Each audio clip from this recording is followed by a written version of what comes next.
I made a meme. It's a Jurassic Park where Samuel L. Jackson is sitting in front of the computer and everybody's huddled up behind him. And he says, I'm going to have to go through one of these clauses one by one. And then Dr. Sattler's like, well, how many clauses out there? He's like, about 2 million. So there's just so many clauses, right? So they don't pick up the fact that they have to, that they have to do this. I think most contractors are just excited that they won a contract, they get to perform the work, and they don't take the costs of cybersecurity into account when they do their budgeting. Yeah. And right therein lies the problem.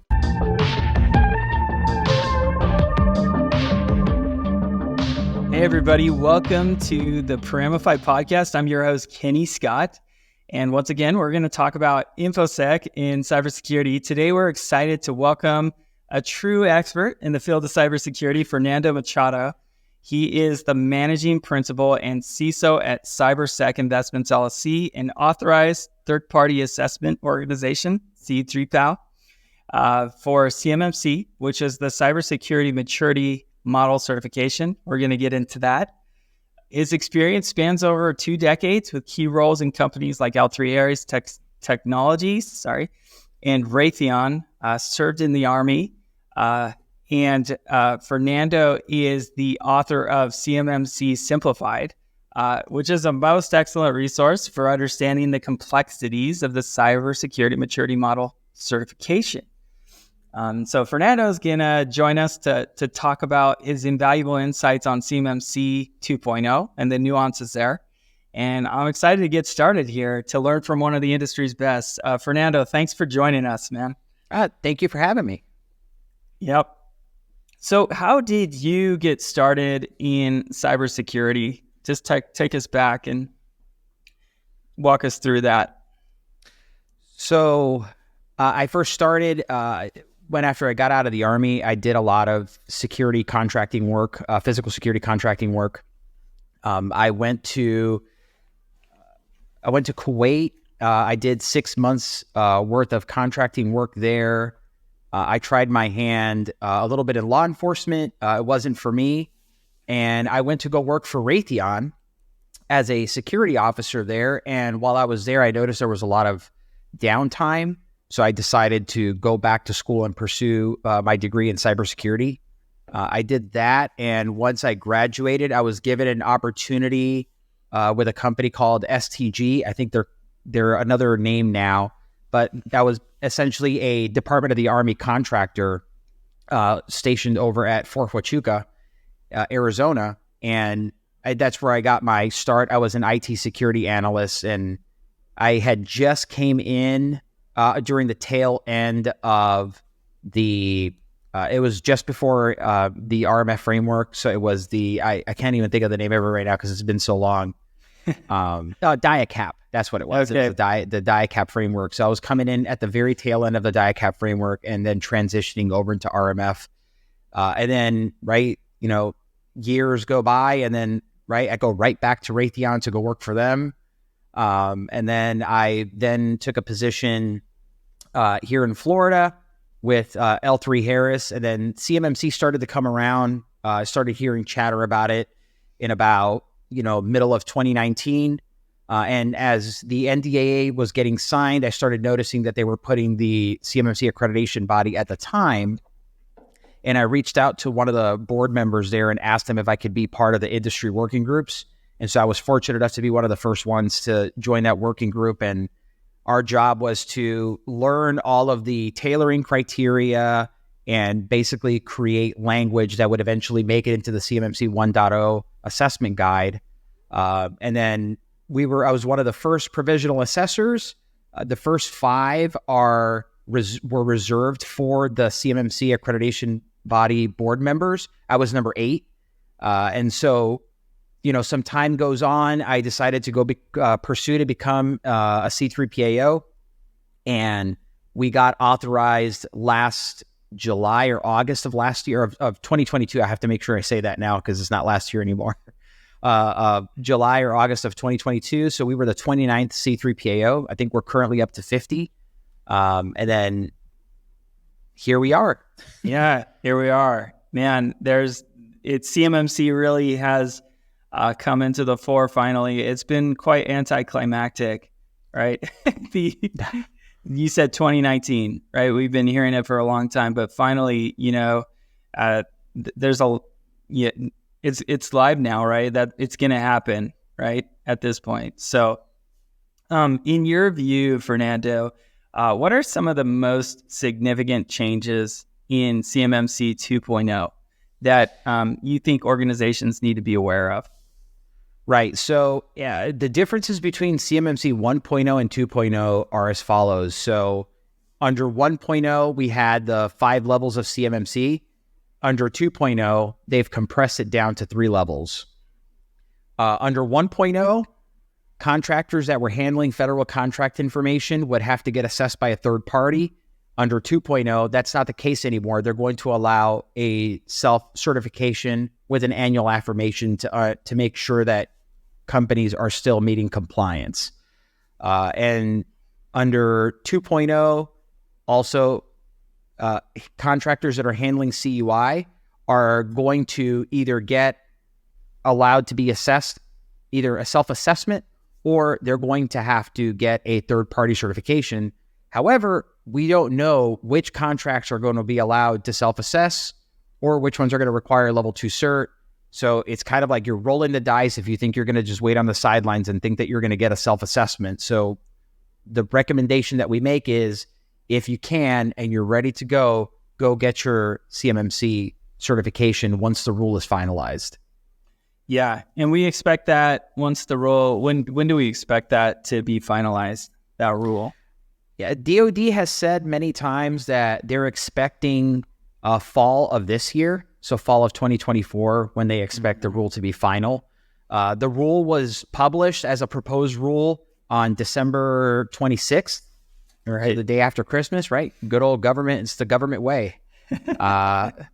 So they published it on the 26th, and in the rule, they have a phased approach. So phase 1 begins immediately after the revision to DFAR 7021, which is the CMMC clause, which says, hey, go get a third-party cert.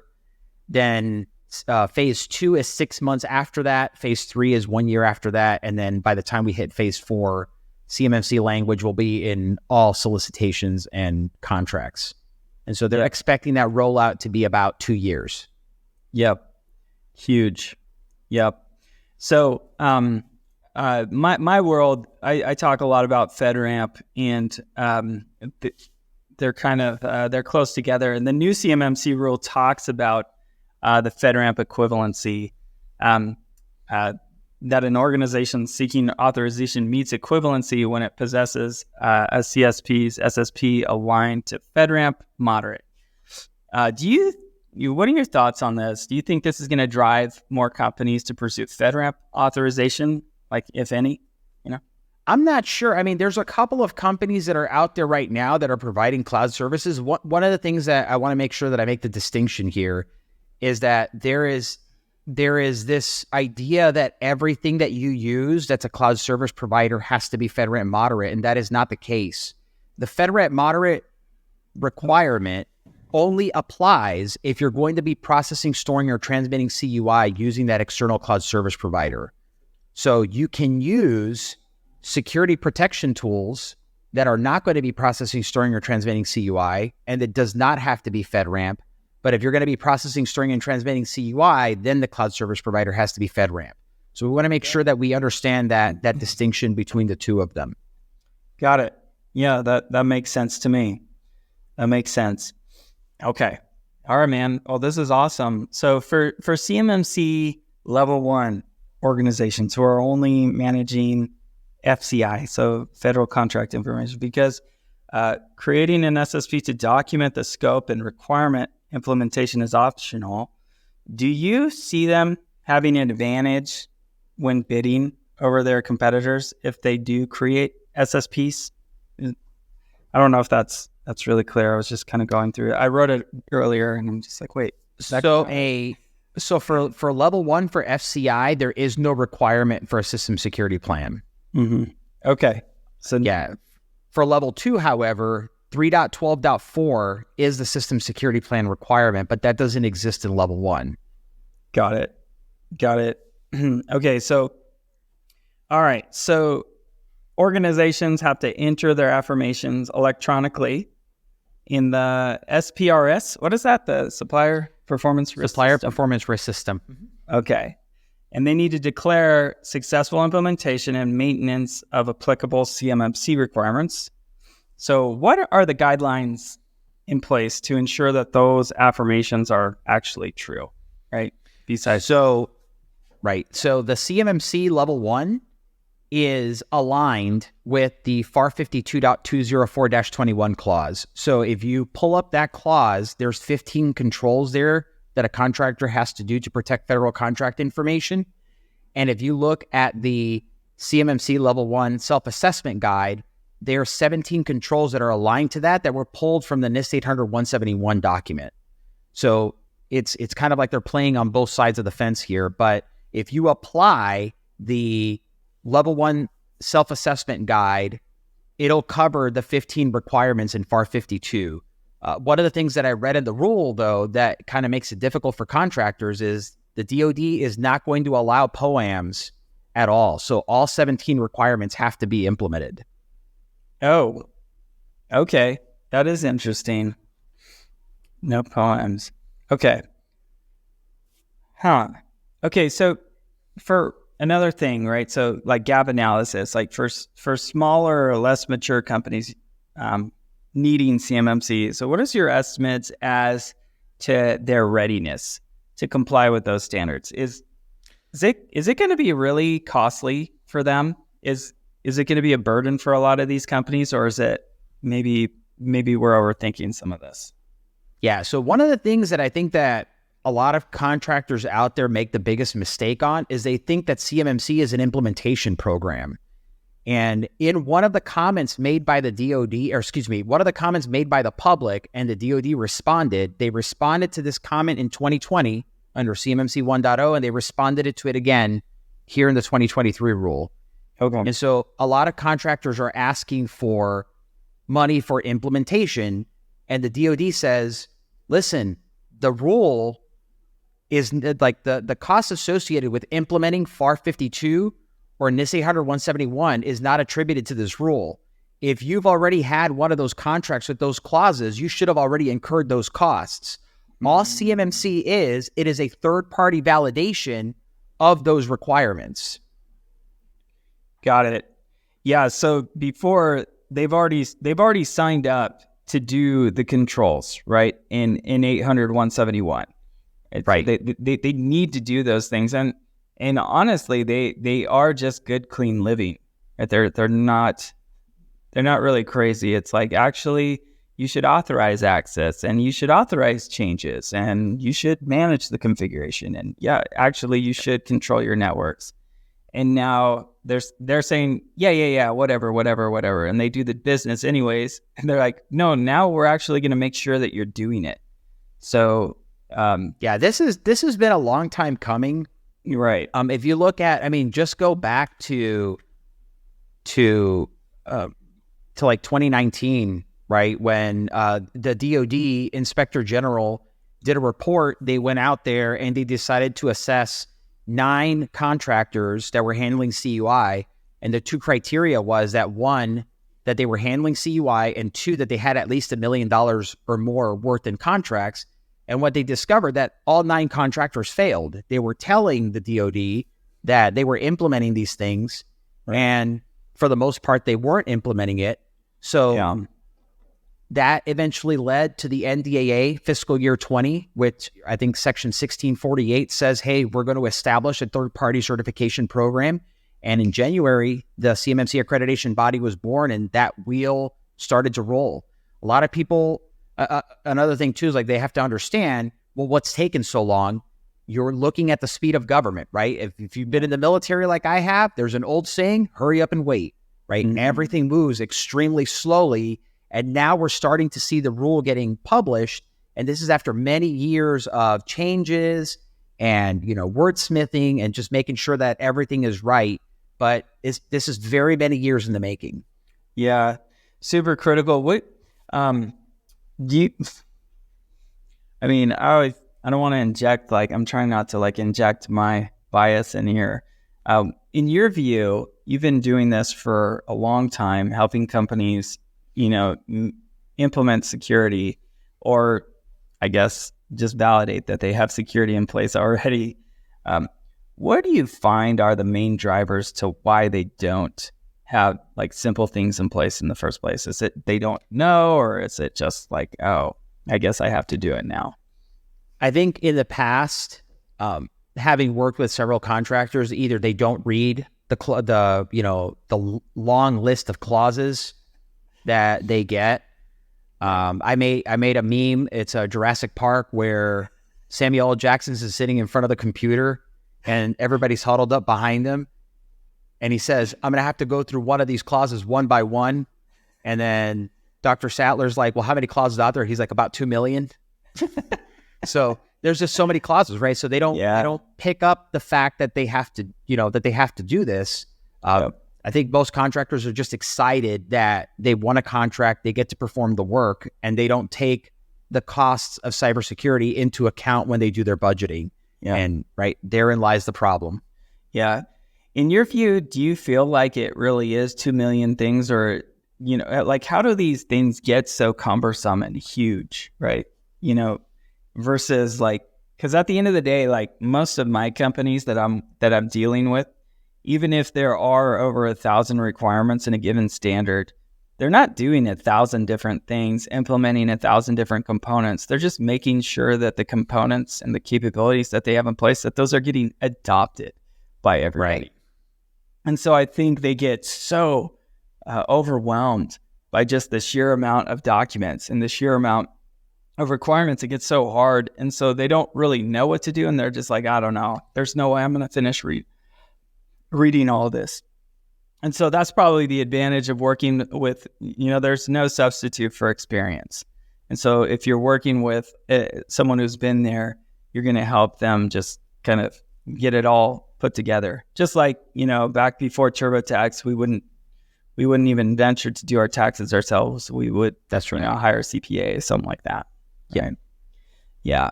Okay. So we talked a little bit about it, right? So they should have already been doing this, but that being said, how do you see the cost breaking down for small SMBs, and then talk about SMBs and then maybe enterprise organizations later? So one of the things that we tell people, I am known to be brutally honest, so I'm going to be brutally honest here. Let's do it. Let's go. One of the things that I'm going to say is, if you're a contractor and you're handling CUI and you've done absolutely nothing, you haven't implemented anything, haven't done anything at all, from start to finish to include your certification costs, be expecting to spend about $100K, like total. And typically when I throw that number out there, like their eyes get wide, and I said, well, you have to write policies and procedures, right? That takes time and money. Are you going to hire somebody, or are you going to hire like a third party to write your documentation, or are you going to hire somebody internally to do it? Either way, you're spending money on either that employee's salary or this contractor's hourly rate. Then it's going to be purchasing compliant products and services, right? So are you going to go the on-prem route? So you have to purchase servers. Are you going to go the cloud route? Do that. Are you going to allow printing, right? So now that adds a level of complexity to it. Putting locks on your doors. Just all these different things. And then when you finally get to your certification cost, that is all going to be dependent on where you're at in line. There's 80,000 contractors that they're identifying. There's only 50 of us, right? So depending on how quickly you get your stuff done and get to the front of the line, that will ensure that you have a lower cost for your assessment. Assessments are, right, there's a couple of C3PAOs out there that are saying they'll start off at like 32,000. And then, right, it goes up from there depending on the size of the firm, the level of experience, right, the market forces, how much availability do they have. So, right, the sooner you get started, the better, because when that rule comes out, that phase one, it's pretty much going into effect right away. Got it. Okay. So, man, I'm kind of, this can be pretty crazy. Okay. So what are, so the common challenges. So you mentioned like door locks on doors. Are you allowing printing? What are the common challenges you're seeing with organizations implementing the standards, and how do you see them effectively overcome these hurdles? Yeah, so there is a great tool by the DoD, by the DCMA DIPCAC. So it's the Defense Contract Management Agency. DIPCAC stands for the Defense Industrial Base Cybersecurity Assessment Center. So these are the government auditors that go out there and they perform the NIST 800-171/DFAR 7012 assessments. Yeah. And they actually created, I want to say at this point, it's probably about a year and a half ago, they have a list of the top 10 controls that contractors fail. And number one, if you've been dealing in the space, everybody should know it, is the FIPS validated cryptography. FIPS mode. FIPS mode. Number two was multi-factor authentication, right? A lot of companies are just not implementing MFA.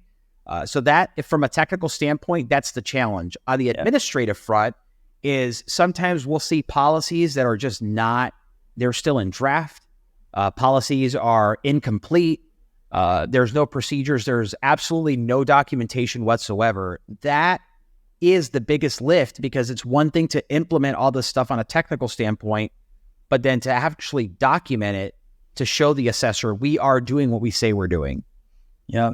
And why do you think that's like so important? Because like, I think a lot of people just think it's just documentation. Who cares, right? It's like, yeah. But why do you think that's so important? It's to prove that you're doing what you say you're doing. Yeah. That's literally what the documentation is for. And because I think what a lot of companies don't understand and why it's so expensive is you are creating an information security program from the ground up. Once you have it up and running, it's easy to maintain. It's just getting it off the ground. That's the most challenging part. Yep. 100%. Okay. In what ways does CMMC certification benefit organizations beyond compliance? Like, particularly in terms of cybersecurity posture?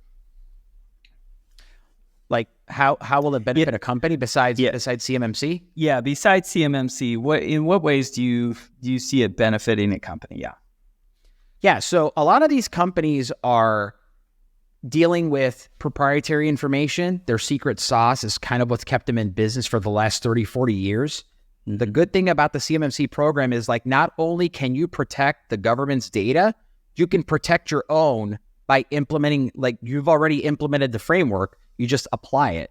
What I like about the NIST 800-171 framework, it has a little bit of everything. Its core, it's to protect the confidentiality of data.